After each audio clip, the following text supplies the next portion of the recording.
Sir నమస్కారం sir. నమస్తే అండి. సార్ ఇటు మోహన్ బాబు గారికి హైకోర్ట్‌లో షాక్ తగిలింది సార్. ఆయన ముందస్తు బెయిల్ పిటిషన్ అయితే కొట్టేసేసారు. మరి రేపు 24వ తారీఖు అంటే మోహన్ బాబు గారి పట్ల ఎటువంటి చర్యలు తీసుకోవద్దని హైకోర్టు 24 వరకు గడువిచ్చింది. మరి ఆ తర్వాత ఇప్పుడు ముందస్తు బెయిల్ కూడా క్యాన్సెల్ చేశారు కాబట్టి తర్వాత లీగల్‌గా ఎటువంటి ప్రాసెస్ పరిణామాలు చోటు చేసుకునే అవకాశం ఉంది. మోహన్ బాబు గారు అరెస్ట్ అయ్యే అవకాశాలు ఉన్నాయా సార్? మీరేం చెప్తారు దీనిపైన? అంటే ఆయన పైకోర్టుకి అప్పీల్ చేసుకోవచ్చు. యాంటిసిపేటరీ అక్కడ ఓకే. రాలేదు. పైకోర్టుకి సుప్రీంకోర్టు దాకా వెళ్ళడానికి స్కోప్ ఉంది కదా! ఆయనకు అవకాశం ఉంది. హ్మ్. వెళ్ళొచ్చు. అయితే రేపు విచారణకు మాత్రం హాజరు కావాలి. హాజరు కాను అంటే కుదరదు. హ్మ్.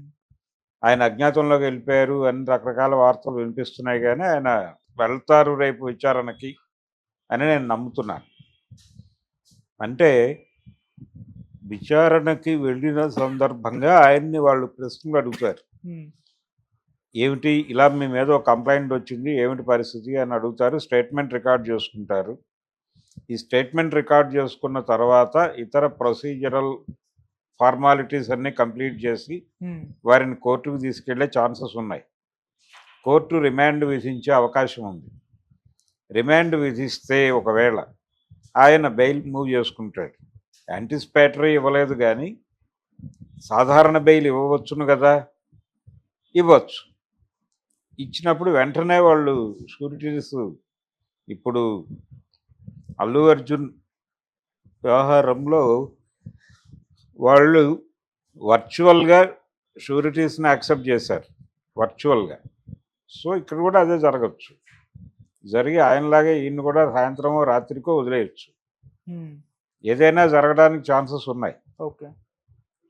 కోర్టు చెప్పింది ఏమిటి, ఈయనకి ముందస్తు బెయిల్ అడిగాడు. ముందస్తు బెయిల్ రిజెక్ట్ అయింది. హ్మ్. ముందస్తు బెయిల్ రిజెక్ట్ అవ్వడం అంటే ఏమిటి, మీరు ముందు రిమాండ్కి వెళ్ళండి, రిమాండ్కి వెళ్ళి బయటికి రండి హ్మ్. అని చెప్పింది కోర్టు స్పష్టంగా. కాబట్టి అరెస్టు జరగచ్చు. అరెస్ట్ అంటే ఇన్ ది సెన్స్ ఆయన్ని విచారణకు పిలిచి మిగిలిన ప్రొసీజర్ అంతా కంప్లీట్ చేసి అలా కోర్టులో హాజరుపరిచి చెంచల్గూడకో మరో చోటకో పంపిస్తారు. బెయిల్ మీద బయటకు వచ్చేస్తాడు, అయిపోతుంది. ఓకే. తర్వాత కంటెస్ట్ చేస్తాడు ఆయన. అలాగో ఆ కేసు హ్మ్. కంటెస్ట్ చేసి కోర్టు నుంచి ఒక పాజిటివ్ డెసిషన్ రప్పించుకుని కేసు కొట్టించుకుని బయటకు వెళ్ళొచ్చు. అంటే ఈ రోజుల్లో గతంలో కేసు మెరిట్స్ మీద ఆర్గ్యుమెంట్స్ జరిగేవి. ఇప్పుడు కేసు మెరిట్స్ మీద కంటే కూడా మేనేజ్మెంట్ మీద జరుగుతున్నాయి. హ్మ్.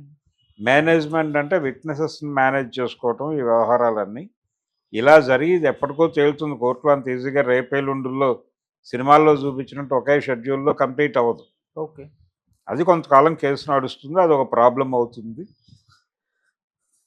అంటే రెగ్యులర్గా వాయిదాలకు హాజరు కావాల్సిన ఒక సమస్య ఉండొచ్చు. హ్మ్. హాజరు కాకపోతే వాడు ఎన్బిడబ్ల్యూ ఇష్యూ చేస్తాడు. ఓకే. నాన్ బెయిలబుల్ వారెంట్ అంటారు. హ్మ్. నాన్ బెయిలబుల్ వారెంట్ ఇష్యూ అయితే దానికి రీకాల్ వేసుకోవడం, అదంతా ప్రొసీజర్ చాలా ఉంటుంది. అలా మోహన్ బాబు గారికి ఒక లైఫ్ లాంగ్ తలకాయ నొప్పిగా ఈ కేసు మారే అవకాశం ఉంది. ఓకే. లైఫ్ లాంగ్ కాకపోయినా కొంతకాలం ఇది ఫైనల్ జడ్జిమెంట్ వచ్చే వరకు తలకాయ నొప్పి కోర్టు వాయిదాలకు వెళ్ళటం అనేది. ఒక వాయిదా మిస్ చేసినా ఇంకో వాయిదాకి వెళ్ళాల్సి ఉంటుంది ఖచ్చితంగా. అందుకని ఎలా డీల్ చేయాలనేది విషయం ఎలాగో లీగల్ ఎక్స్పర్ట్స్తో మాట్లాడతారు. ఆ మేరకు రేపు పరిస్థితి ఏంటి, రేపు విచారణకు వెళ్తారు ఆయన. వెళ్లకుండా ఉండే అవకాశం అయితే లేదు. డెఫినెట్గా విచారణకు హాజరవుతారు. హాజరైన తర్వాత వాళ్ళు అక్కడే బెయిల్ కూడా ఇవ్వచ్చు, ఇమీడియట్ బెయిల్ ఇవ్వచ్చు. లేదు జడ్జి గారు దాని మీద ఆర్గ్యుమెంట్స్ వినాలి అంటే కనుక మళ్ళీ వాయిదా పడుతుంది.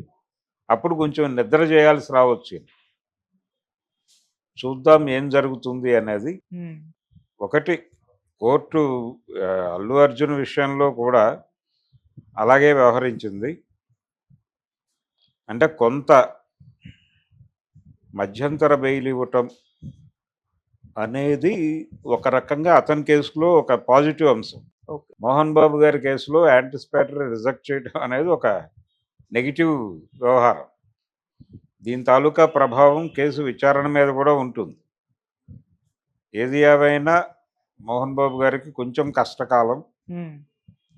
కొంత కాలం ఆయన ఈ గొడవలకి దానికి దూరంగా ఉండటం మంచిది. ఏది ఏమైనప్పటికీ ఇది వాళ్ళ ఫ్యామిలీ ఎలా రియాక్ట్ అవుతుంది, మంచు మనోజ్ ఎలా రియాక్ట్ అవుతాడు చూడాలి. ఉమ్, ఆయనతో పాటు నిజానికి ఈ వివాదం వాళ్ళిద్దరి మధ్య, ఈయనకి అవును సంబంధం లేదు. అనుకోకుండా ఈయన ఇన్వాల్వ్ అయ్యాడు. అవును. అవటం వలన గొడవ. ఓకే. ఇప్పటికైనా ఆయన బహిరంగంగా ఒక విల్లేదో రాశానని చెప్తున్నాడు ఆయన. ఆ విల్ ఏమిటి అనేది ప్రపంచానికి చెప్పి ఉమ్, వీళ్ళ సమస్యలను ఇలా పరిష్కరించేస్తామని పెద్ద మనుషుల మధ్యలో కూర్చోబెట్టి సెటిల్ చేసేస్తే గొడవ అయిపోతుంది. ఇది ప్రభుత్వం వర్సెస్ మోహన్ బాబు కాదు. ఓకే. మోహన్ బాబు గారిని కూడా ప్రభుత్వం వేధిస్తోంది అన్న టోన్లో మాట్లాడేస్తున్నారు, కానీ ఉమ్, ఇది వాళ్ళ ఇంటర్నల్ గొడవ. ఓకే.